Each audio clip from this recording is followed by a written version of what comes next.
Hello, fellow followers. Welcome back to FanZcene. Greg here, and with me today is director extraordinaire David Weiner. Welcome, David. How you doing?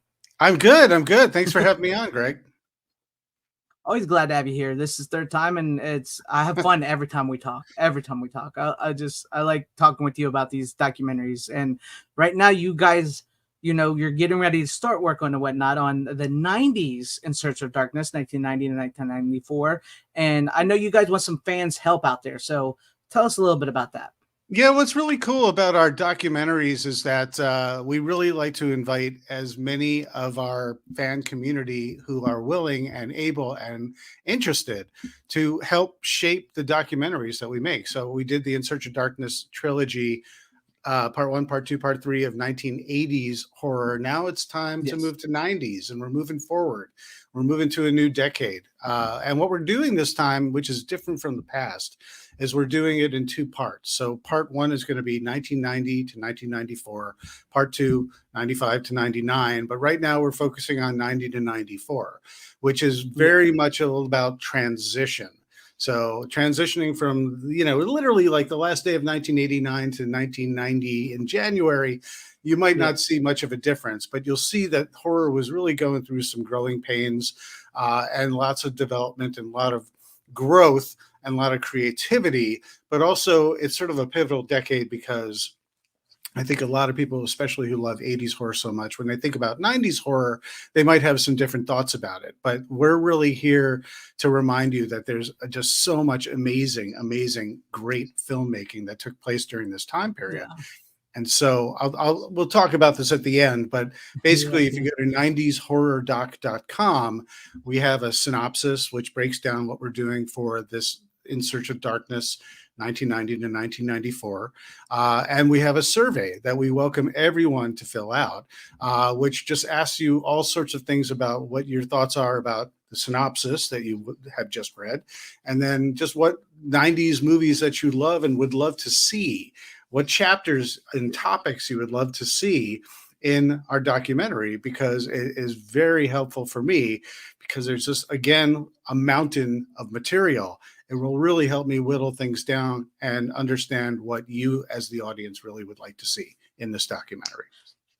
That's awesome. And I will put a link in the description down below for the 90s horror doc, so everybody can go read that synopsis and give your thoughts on that. Because I'm kind of excited. I'm a huge fan of 80s horror. I absolutely loved In Search of Darkness 1, 2, and 3. Like I've said in all my videos and reviews I've done, they're probably some of my favorite documentaries of all time. No lie. Thank you. And I'm really excited. I truly is. I mean, I didn't realize how much 80s horror love I had until I really watched them. Because I'm a channel. I like mostly older movies. I don't get much into new movies, and that's a fault of mine. I admit it. But I didn't realize how many 80s horror I grew up with and missed and all that. And that's like one of the biggest things about the documentaries that you guys have done with like the list of movies. And I really love that list you guys gave us in the last one for all the movies. So I'm really interested to see how it segues into the 90s and when you guys get all that rolling. And I'm really curious because I do like early 90s horror. There was a lot of straight to video 90s horror and stuff that I really love. And I just was watching The Dentist and Dr. Giggles. Because they just like recently all just came out of Blu-ray. And it's like I forgot how like these like like you said, it was very transitional. They were trying to find their footing in the 90s. Yeah, there were lots of a lot of our horror heroes, Freddy and Jason and Leatherface and Pinhead. They were continuing on, but there was sort of for some of them they were sort of petering out. They were practically hitting the double digits with their sequels. That's a bit of an exaggeration, but not by much. And some of us really loved that, but other people felt like they might be overstaying their welcome a little bit. They were sort of ripe to take a long is that a long break, a little bit of sort of me time. These horror villains needed some me time to reflect in the mirror and say, well, what can I do that's new and different? The filmmakers were all trying to figure that out. There's something was changing. And the thing is also, you mentioned all the straight to video stuff. There was a plethora of all these new horror villains that everyone was trying to have Yes. their iconic hero. So you have those guys that you mentioned, and many, many, many more. But I think filmmakers also just on the big screen we're trying to sidestep the stigma that 80s horror Hmm. had. That it's sort of these iconic villains only, it's sequelitis only, it's slashers and we're over slashers only. But underneath the surface, peel it away a little bit. There was so much going on, you can, Yeah. whether it was on the big screen or going straight to video, like, for example, straight to video, you had, say, Full Moon Entertainment and Charlie Band, and That's my so favorite. Puppet Master by then is, literally in 90, you've got 2, you've got 3, and it's all off to the Yeah. races. And Demonic Toys in the early 90s and Subspecies. And, Charlie Band was making his own stuff. But you'd Yeah. also have on the big screen a lot of thrillers that were horror movies or not, but they were called thrillers because Hollywood was like, well, psychological thriller, erotic thriller, serial killer thriller. All these movies they hadn't changed that much, but they just kind of had a new genre title because Hollywood studios wanted to sell it to an audience that might have been had a little fatigue when it came to horror. So their definitions were changing as well. It's just a really, really interesting time. It is. And me personally, I'm okay with letting things end. I love Freddy. I love Jason. I love Leatherface. I love Hell. I love that, but I'm okay with letting things end. So like, I'm okay with, New Nightmare being the end of Freddy. I'm okay with Hellraiser 23 being the end of I'm okay with that. Just a reminder, Freddy died in 3D. Freddy's dead. Yes. Freddy's dead. They said, all right, we're done. Wink, wink, nudge, nudge. But what was cool is, if you just look at all the work of Wes Craven was absolutely in his prime, and so he's doing movies like People Under the Stairs, which is really like a response to the urban blight that we were experiencing in this sort of hangover from the corporate raiders taking over everything in Wall Street in the 80s. Trickle down economics were not quite reaching the lower echelon, and people were feeling it, and movies were starting to get realer, more gritty, and recognizing that stuff. And so someone like Wes Craven, he would do a movie like People Under the Stairs, which is much more urban in feel. You got Candyman, much more urban in feel, but also with Wes Craven, he's like saying, listen, I'm going to swim in the deep end of the pool with some of this meta stuff and see how it works. And he did that with New Nightmare, where you have Robert Englund and Heather Langenkamp playing themselves. But it turns out, Freddy is really real. And did they bump their head because of the earthquake, or is Freddy really happening? What's going on? Exactly. Here? Yeah. And of course, very, very well done. Precursor to Scream, which of course needs to be mentioned, but you have to remember that came out in 96. Yes. And so we're warming up to that. Yes. I mean, we even had Jason Goes to Hell. So in the 90s. And so it's funny. I know Adam Marcus too. I know him. And he said he would love, if you ever want him, he said he would love to be a part of this. Oh, thanks for passing along the info. Yeah, last time I spoke with him, I said, they might be doing the 90s, and he was like, I was like, I'll let David or anybody know over there because I'm sure he would love to be involved. He would love to be involved with you guys.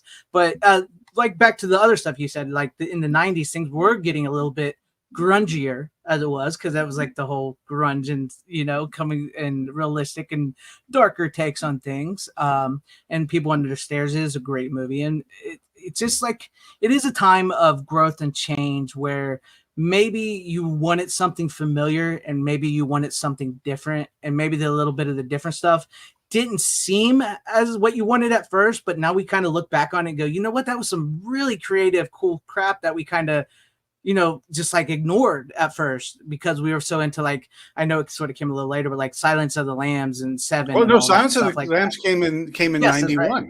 So 91, yes. Yeah, but that's what I'm saying. Like, yeah, that's what I'm saying. It's like we got Silence of the Lamb, which was like an Oscar winner, like you were saying, like psychological thriller and stuff. And then a lot of movies, sort of like in the big screen, really became much more geared like that. Oh So yeah. Well, in real life, you look at like Jeffrey Dahmer, in the early '90s. I think people were much more after the Netflix series. Anyone who wasn't quite, who wasn't there at the time could sort of see what obviously a dramatization of a very serious thing, but yeah, that was a big deal back in the early '90s when that happened, and you would see this almost paradigm shift of movies where all of a sudden serial killers were in, and it was cemented by the validation by the Academy of Silence of the Lambs. Next thing you know, yes, everybody wants to make their Silence of the Lambs their serial killer, their who knows what next door, and it's pretty ugly. There were all sorts of different unique and challenging corners being painted in terms of expanding and pushing the limits of the genre.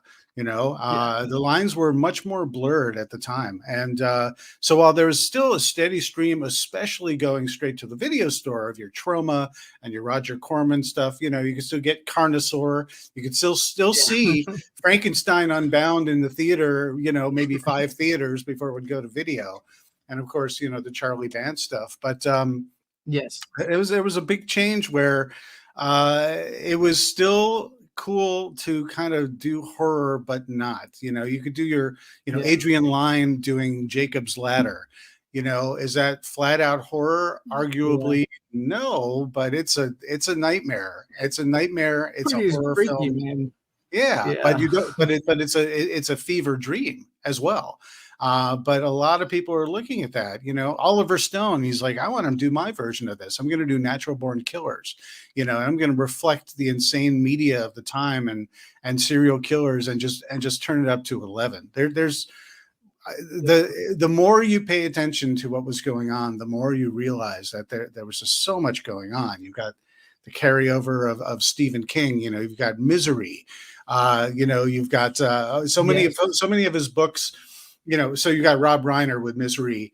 A yeah, top-notch director who had done Stand by Me, but isn't, even though it's a Stephen King story, it's really a coming-of-age tale. Well, Misery is hmm, straight out horror, and yes, and arguably toxic fandom before we knew that that's what we should call it. you know, where yeah, where yeah, where Kathy Bates is Annie Wilkes. She's just like, yeah, I'm not. I'm so enamored with you, but now that I've got you, I don't like how you wrote your ending and killed off my favorite character, and you're going to stay here and you're going to fix it until I'm satisfied, Mister yeah, Man. You know, it's man, just yeah, good Mr. stuff, Man. quotable stuff. Yeah, it's good. Like I said, 90s. That's something I always say about horror is like with horror movies, you can literally do any genre with horror. You can do comedy, action, sci-fi. You can do mystery, psychological thriller, because horror lends itself to all those aspects. And you brought up Wes Craven earlier, like you said, it doesn't. It's horror movies are not designed to scare you. It's designed to for you to release your fear. So you have these like multiple different things, and I do really think that's where like a lot of like the genre bending of horror really Mhm. started to come into the 90s because like you said it was looking for a new identity, and what better way to then try out all these different genres from the straight to video to the theatrical. Also, lots of it on TV, and this time around, although I only still have a limited amount of space and I can't do it all, I want to tackle TV this time as well. Yes. Talking about Stephen King, there was lots of miniseries. So you've got like The Hmm. Stand. Is there? You've got Yes. It with Tim Curry as Pennywise. It's an absolute classic that just Yeah. shook so many young people who were experiencing Stephen King for the first time, and um, Hmm. I want to include that. I want to include, Tales from the Crypt, which we love so much. I used to watch Yes. Friday the 13th, the series, which had nothing to do with Jason and his hockey Yeah. mask, Yeah. but it was every week it was a different week. It was so great because you had this haunted antique shop where they Yes. had to track down some item that got sold and was cursed and would kill, and they had to find it, solve the mystery and bring it back. And sort of Scooby Doo Yeah. meets Friday the 13th. But oh gosh, I have such happy memories with that, and even Twin Peaks. Yeah. David Yeah. Lynch on the scene, changing things so much, changing the face of television. with Twin Peaks, and then of course he does Twin Peaks Fire Walk with Me as well. Freaky as well. That's pretty There's freaky. so much more than people really remember or think about when they think about the 90s. And so I think a lot of people feel like it's this sort of lost decade. Up until Scream, what happened? Not much. Silence of the Lambs, Scream, I guess that's it. But the really more they think about it, they're just a massive volume of stuff, which is why, because there's so much to sift through, I really want to invite as many people who are listening to this and just everyone out there who loves horror movies to come to 90shorror.com and fill out the survey. And just share what you want to see in this documentary, because it'll really, I can work in a vacuum only so much. It really helps me knowing what the masses really say. Because I mean, I'm always surprised by certain titles, with In Search of Darkness Part 3, Terror Vision is one of those like top 10 voted. We all have to have Terror Vision. And while I love Terror Vision, I might not necessarily have ever known that was so as beloved as it is and was by fans. So here's like the opportunity to just literally fill in the blanks on your top movies, and then we'll vote on them. And it's just going to be it's an experience that we want to invite everyone to be part of, and feel like you're seen as a 90s horror fan. Would you consider, speaking of like the TV and stuff, would you consider like doing like I can't think of the word, but it's like what gets kids hooked on horror, like Goosebumps or like gateway horror and things like that? Yeah, gateway horror. Yes, like the Goosebumps TV series, which was in the 90s, and Are You Afraid of the Dark? Because I know I watched those shows, and sometimes they scared the geez, so, and then that love transitions into like Tales from the Crypt, and we even had Tales from the Crypt cartoon. Exactly, a cartoon. I would absolutely consider that. That's one of those things where you're like, I've got a great idea, David. I want to see something about gateway horror. You can include X, Y, and Z. I've had already people who are filling out the survey where a number of people have said, if you're going to do TV, Erie, Indiana. I love that. Oh yeah, I love that show. So things like that, absolutely. Listen, it could be cartoons, it could be anything. And in Search of Darkness Part 3, I talked about sort of horror lurking in other genres, and we talked about everything from, Pinocchio and Willy Wonka to, Blue Velvet. I mean, it ran the gamut, but there's so much stuff that's gateway horror where it's not even designed and framed as horror, but there's a horrific moment that, listen, like I say, Pinocchio, I was a little kid.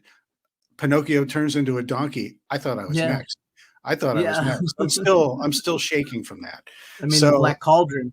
Yeah, exactly. So yeah, I get you because there's always that, specifically like in the 90s, like, because the ones of us that know the 80s were and stuff, like kids in the 90s really did sort of have a lot of gateway horror on their television that could let them into all these. Of course, you still like had like some of the hanger-ons, like you said, lead into like, okay, so this really scared me and I really like this, so I wonder if this movie would like this. Or you have an older brother, and like in my case, be like, oh, you like that? Let me show you something. And you're like, how can you watch that? Dad? What was that? Why would you show me that? Well, these are the things these are formative experiences that we've had that really shape the fans that we are today.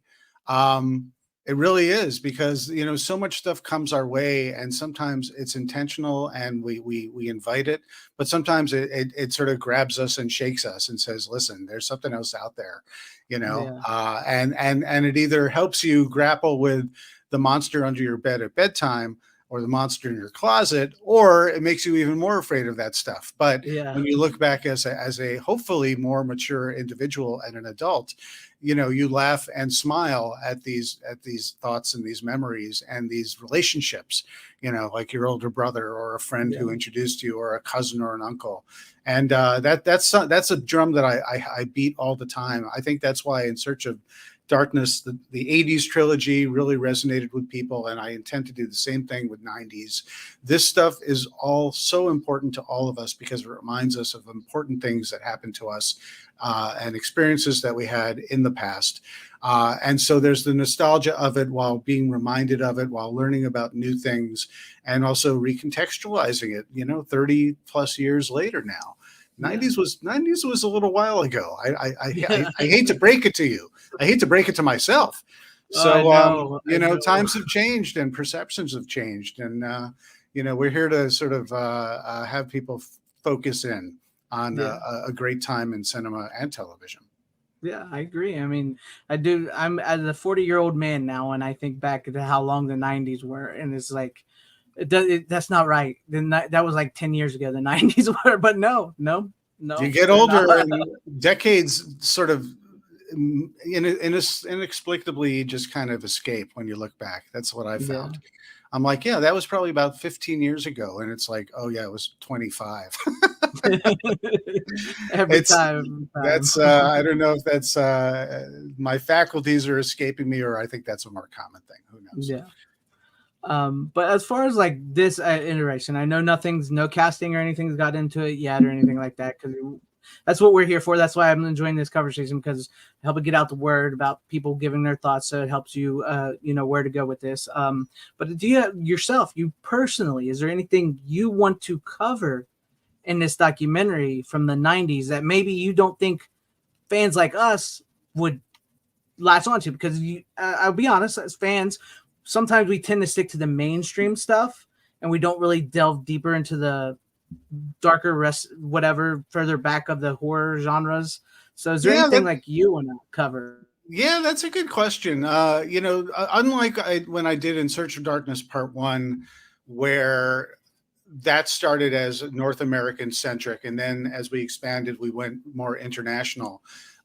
This time around, I'm going to mix all, world cinema.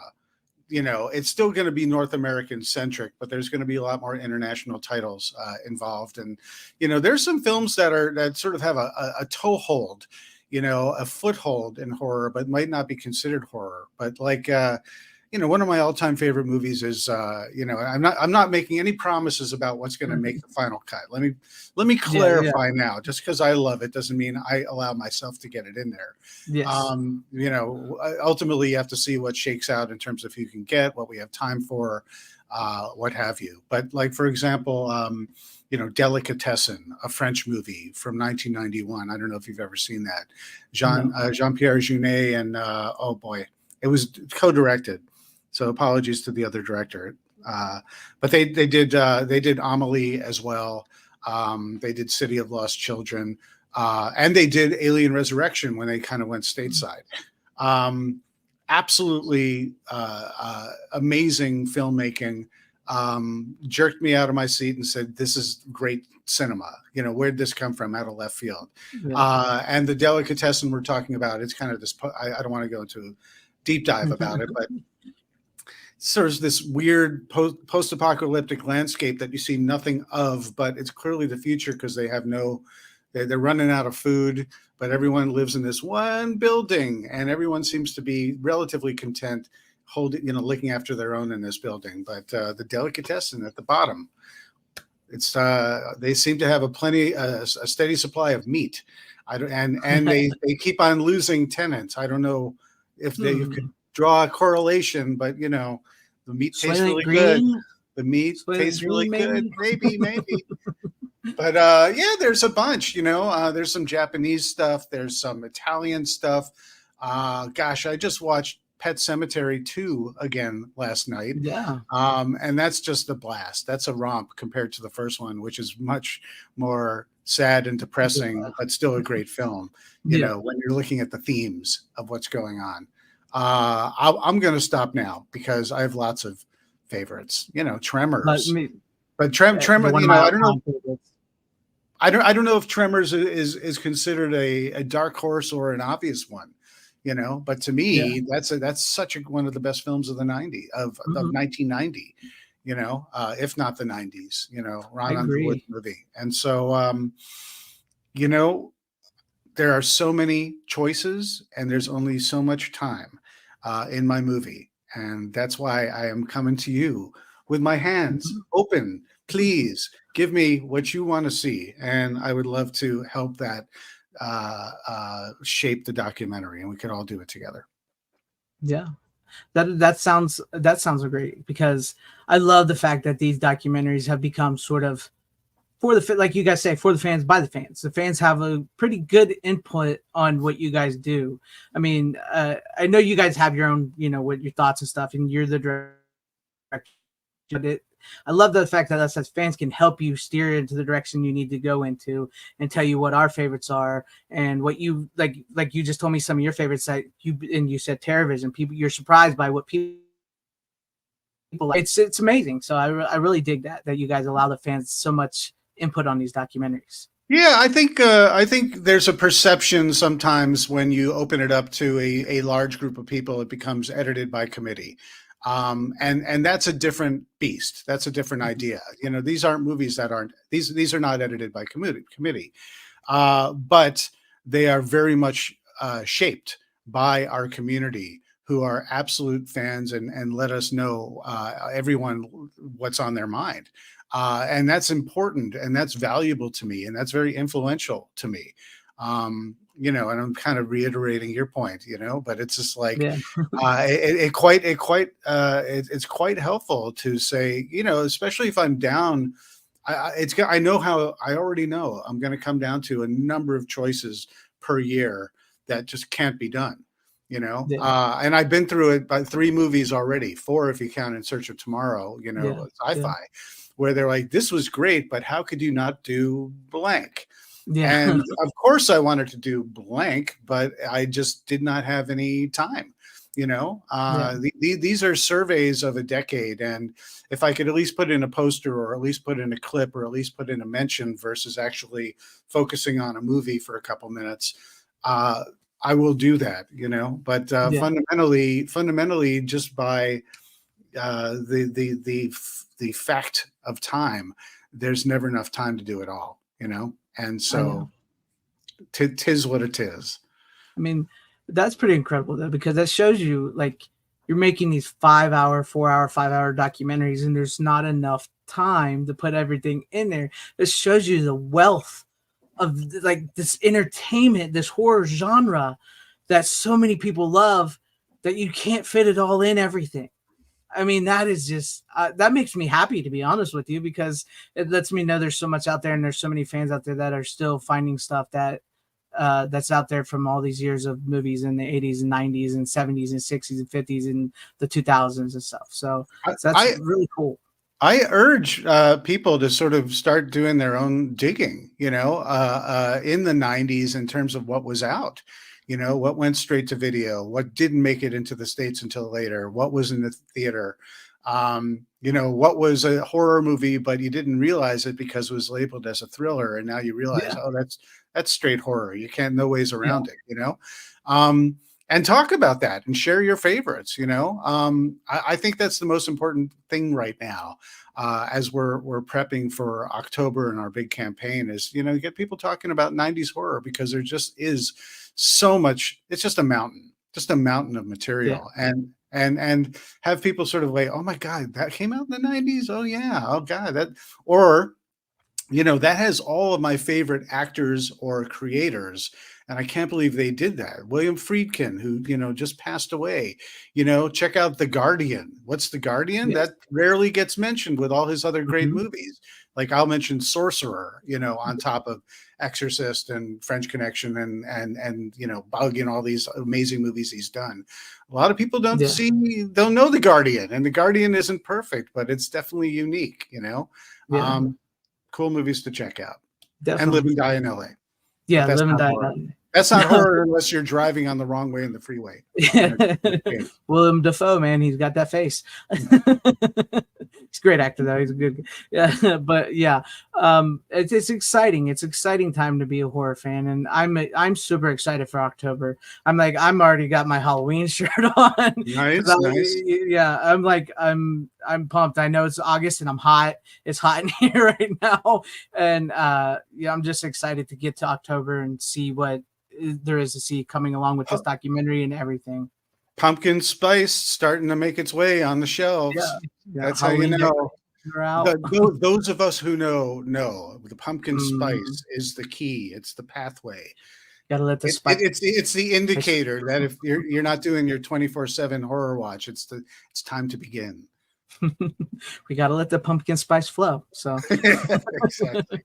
yeah, but I am excited. So everybody watching this, please go to 90shorrordoc.com. Once again, the links will be in the description. Give your thoughts on on the synopsis, and take the survey. Also leave some comments in the comment section down below, some of your favorite horror movies. I'll read through them. I love reading the comments. So any final words here, David, that you got to say before we close this all out? No. We're hard at work putting this stuff together, and excited to begin. And I'm thinking of things that I can't or shouldn't say. They're not bad things. Just we've got lots of plates spinning already, and I'm excited to get. I've already been looking at the survey. I get a steady feed right to my veins of all the survey answers. And I'm already getting ideas that I didn't have before, and I'm excited about that. And so this is great because the survey really, you guys could fill in the blanks with what you want, and I will take it under serious consideration and advisement. And I will once again probably have to clone myself, to make it all happen. But I'm just getting excited, and I want to get other people excited about 90s horror as well, because unless your perception is gung-ho about 90s horror, I know a lot of people kind of have to do their homework and revisit, but you realize that there's just an absolute mountain of insane material, and really, really good stuff from top creators and one-hit wonders. And so, let's do this all together. It'll be very, very cool. And you mentioned 90shorror.com. Our socials are still 80s horror doc, but it's all 90s horror in terms of all that kind of stuff. So our steady feed of information and stuff like that, that's where you can get it on all our socials, on Twitter while it still exists, or X, whatever you want to call it. Whatever it is. Deadbird X, whatever you want to call it. On Facebook, on Instagram. I think we're putting a toehold in Threads. There are too many now, right? And so and TikTok and all that stuff. Yeah. But the main ones that we always do, we're still there, and we're pumping out all sorts of fun stuff that you could also, on a daily basis, it'll help prompt you guys, that movie, that actor, that genre, that subgenre, whatever it is. Carla Hampton, who does our socials, always does an amazing job, and she's a fountain of creativity. And so interact with us. Thanks a lot. Yes, please go check out all these. Like I said, I will have the links in the description. I'm pumped. I'm excited. I loved your guys' documentaries. I think 90s horror is an undiscovered version of horror that so many people need to see, because like I said, there's like you mentioned, Full Moon, Trauma, big screen, little screen. There was so much that I don't think we really realized of horror we actually had in the 90s. I really don't, because 80s horror, awesome, probably one of the greatest decades for horror, but the 90s had some really amazing stuff that I don't think we gave a chance. So that's how.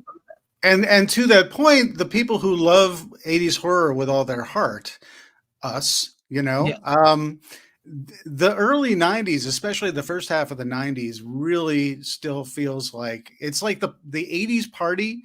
They're like, you don't have to go, you don't have to go home, but you can't stay here. So go to the video store, because there's plenty there. I mean, it was really like that. The party just kept on going. So while, there might have been sort of a paradigm shift in terms of perception of it, those movies, they were still cranking them out. And you'll be like, oh yeah, oh that, oh yeah, oh that. And like, oh yeah. Charlie Band was doing, what? Pit and the Pendulum? What? Oh, there's Child's Play 2 and 3 going on? What's going on? Oh, wait, there's another, Sam Raimi's got Darkman and Army of Darkness. Like, it just goes on and on and on and on and on, Yeah. And often, I know this movie will probably be covered in the next 90s one, but I often say the first Wishmaster movie was sort of like the end of 80s horror.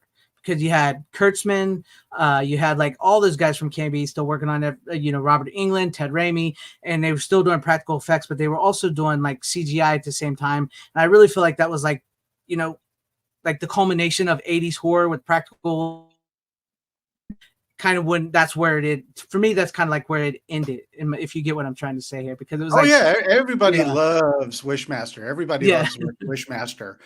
Who knows? Maybe I'll find a way, an excuse to include a little Wishmaster in the first half. I think we're gonna have to at the very least see a little Wishmaster, a little Ghostface, sort of a omen of things to come.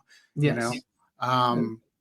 Another thing, and listen, we could just talk forever about forever. Really, I mean, but I didn't even mention, like, Peter Jackson is starting to really come out, and you got Dead Alive, and later. I mean, before he was Lord of the Rings, Peter Jackson, he was Frighteners and all that kind of stuff. I mean, just so much fun stuff.